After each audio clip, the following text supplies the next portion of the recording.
ողջունում եմ մեր աշակերտներին, դուք եք մեր ապագան այս երկրի տերը եւ տեր եղեք ձեր ունեցածին, ձեր երկրին եւ ոչ մի ապազգային իշխանության կողմ չքվեարկեք, առավել եւս սրտիկներ մի փոխանցեք։ Շնորհակալություն։ Ուրեմն, սիրելի հայրենակիցներ, քննարկում է Կենտրոնական ընտրական հանձնաժողովի 25 թվականի կատարած գործողությունների, կատարած քայլերի հաղորդումը, որը կոչված է հետևելու ինչպես են կայանալու ընտրությունները, ինչ պետք է անել, որ ընտրությունները լինեն առավել թափանցիկ, արդար, ազնիվ եւ ընտրությունների արդյունքները ինչպես կյանքի կոչել։ Իսկ ինչի մասին են առաջիկա ընտրությունները, հունիսի 7-ի ընտրությունները։ Առաջիկա ընտրությունները ազգակործան երկիրը կտոր թշնամուն հանձնող, իր իշխանության վերարտադրության համար ամեն ինչի պատրաստ իշխանությունից ազատվելու մասին է։ Առաջիկա ընտրությունները երկիրը այս մարտահրավերներից հանելու ծրագիր ունեցող եւ ամենակարևորը այդ ծրագիրն իրականացնող թիմ ունեցող ուժերին, ազգային ուժերին իշխանության բերելու մասին է։ Այս ընտրությունները ըստ էության եկել են ասելու, որ գալու են ասելու, որ մենք դեմ ենք այս իշխանության վարած քաղաքականությանը, գալու են ասելու, որ մենք չենք ուզում որևէ կերպ ազգակործան պետականական իշխանության վերարտադրությունը։ Իսկ ինչու են ուզում այս ուժերը վերարտադրվել, շատ հետաքրքիր հարց է։ Նրանք ուզում են, որովհետև իրենք, ես միշտ ասել եմ, ավելի լավ, քան իրենք, ոչ մեկը չգիտի, թե իրենք ինչ են խոստացել իշխանության գալուց, ինչի դիմաց են խոստացել իշխանության գալուց եւ ինչ պատժի կարժանանան, եթե այդ խոստումները չկատարվեն եւ իրենց իշխանության բերողների կողմից իրենք ինչ պատժի են արժանանալու։ Ինչու են ուզում վերարտադրվել, որովհետև նրանք վախեր ունեն իրենց խոստումները չկատարելու դիմաց այդ պատժին արժանանալու, որովհետև իրենք վախեր ունեն, որովհետև ունեն ծրագրում խոստումներ, որոնք դեռևս իրականացնելու են, որի մասին ամեն Աստծո օր Ալիևը հիշեցնում է իրենց։ Ալիևը ամեն օր նրանց հիշեցնում է, որ իրենք դեռ սահմանադրությունը չեն փոխել։ Իսկ ինչու է սահմանադրություն փոխելու, որովհետև հոդված առաջինը, որը հղվում է սահմանադրության առաջին հոդվածը հղվում է անկախության հռչակագրին,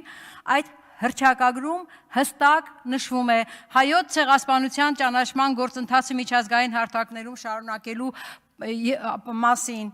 հստակ նշվում է Արցախի հանրապետության երաշխավոր լինելու մասին եւ այս հոդվածը հեռացնելու համար պետք է սահմանադրություն փոխել, ոչ թե սահմանադրական փոփոխությունների գնալ։ Եվ Ալիևը նրանցից պահանջում է, այս իշխանություններից պահանջում է այդ սահմանադրության փոփոխությունը, հակառակ պարագայում պատժի են արժանանալու։ Ալիևը նրանցից պահանջում է 300,000 ադրբեջանցիների բնակեցում Հայաստանում, ինչու, որովհետև այդ 300,000 ադրբեջանցիները տեղավորվելով Հայաստանում շատ կարճ ժամանակում դառնալու են ավելին, քան 300,000-ն է, մինչև 1 միլիոն, իսկ իրենց նիկոլիզմի թեզ 002-ով հստակացվում է այն քաղաքացի, այն մարդը, ով բնակվում է Հայաստանում, դառնում է Հայաստանի քաղաքացի եւ երկրի տերը։ Ասել է, թե մի քանի տարի հետո Ալիևի պահանջով 300,000 բնակեցումները կդառնան 1 միլիոն ընտրող եւ առանց պատերազմի երկիրը կհանձնեն Ադրբեջանին։ Եթե ոչ, ապա այս իշխանությունը պատժի առաջ է կանգնելու։ Ահա այս վախերը այս իշխանություններին դարձրել են իշխանությունը երկիրը կտոր թշնամուն հանձնող չարի վերջի հերոսը։ Ինչու են ուզում վերարտադրվել եւ ինչպես են ուզում վերարտադրվել։ Նրանք ամեն քայլի պատրաստ են եւ սկսել են այդ բոլոր քայլերը, թե բռնաճնշումներով, թե օրենսդրական փոփոխություններով, սկսեմ օրենսդրական փոփոխություններից։ Ընդամենը 5 ամիս առաջ նրանք օրենսդրական փոփոխություն արեցին եւ բոլոր դիտորդական առաքելությունները, ովքեր իրենց իսկ գնահատմամբ կարող են քաղաքական չեզոքություն չդրսևորել, նրանց պետք է զրկել հավատարմագրումից, իսկ ով է ճանաչելու այդ քաղաքական չեզոքություն դրսևորելը, կենտրոնական ընտրական հանձնաժողովի նախագահը, ով Վահագն Հովակիմյանն է, ով ինքը քաղաքական չեզոքություն չդրսևորեց նույնիսկ իր իսկ ընտրության ժամանակ, ով ինքը եթե իրեն չընտրեր որպես քաղաքական գործիչ, ապա չեր ընտրվի ԿՀ-ի նախագահ, սիրելի երեխաներ, սիրելի աշակերտներ, որպես անկախ մարմին, հասկանում եք, ինքը որպես քաղաքական գործիչ իրեն ընտրեց որպես անկախ մարմին։ Շատ հրաշալի իրավիճակ է եւ հիմա ԿՀ-ն պետք է գնահատի որևէ դիտորդական առաքելության գործունեության քաղաքական չեզոքությունը եւ նրան զրկի այդ հավատարմագրումից։ Պարզ է, չէ, որ որևէ դիտորդական առաքելություն, եթե բարձրաձայնի ընտրական գործընթացներում այս իշխանությունների հակաիրավական գործունեությունը, նա պետք է զրկվի հավատարմագրումից։ Հաջորդ օրենսդրական փոփոխությունը տեսալսողական մեդիայում էր,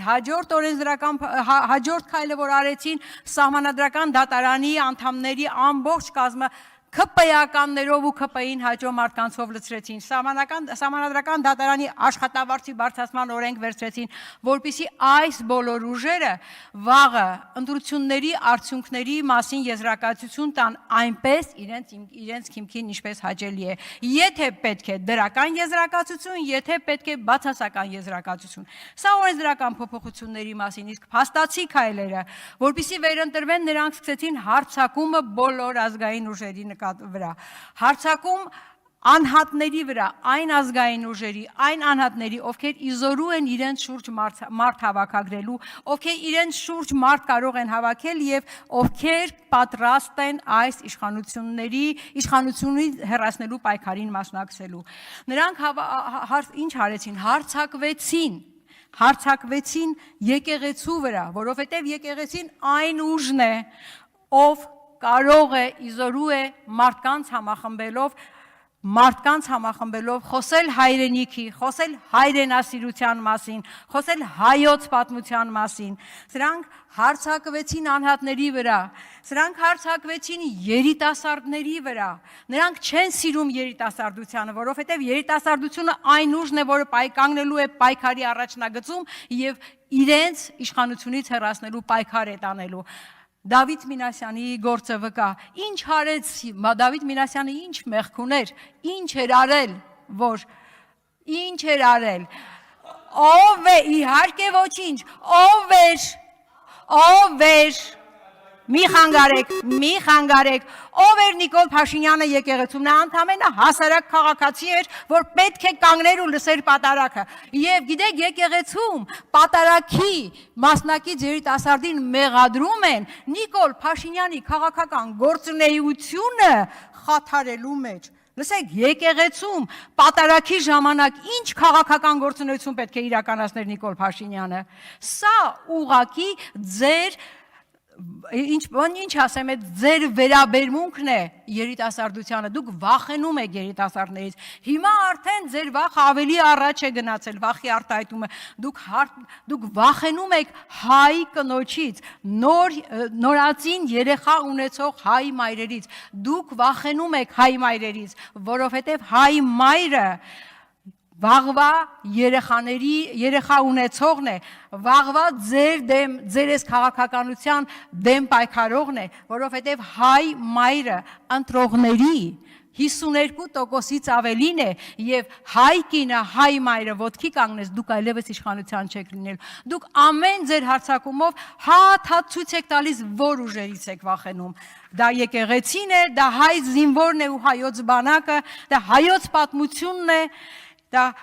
հայ մայրն է, երիտասարդությունն է։ Եվ կառավարության նիստում Նիկոլ Փաշինյանը հայտարարում է, որ այո, եթե մենք 21 թվականին այս ամենի մասին չէինք խոսում, իրավիճակն էր այդպեսին, հիմա մենք պետք է ամեն ինչ անենք մեր ձեռքբերումները պաշտպանելու համար։ Սիրելի աշակերտներ, աշխարհում կգտնեք արդյոք որևէ իշխանություն, ով երկու պետություններից մեկը հանձնել է թշնամուն, մյուս պետության սահմաններում թշնամու զորք այսօր գտնվում է եւ դա համարում է ձեռքբերում։ Աշխարհում կգտնեք մի երկիր, որը հայտնում է, որ ինքը գիտակցաբար գնացել է զոհողությունների, որպիսի այսօր իշխանություն ունենա ու շարունակելու է գնալ այդ զոհողություններին իր իշխանությունը պահելու համար։ Ոչ, այսպիսի երկիր գոյություն չունի։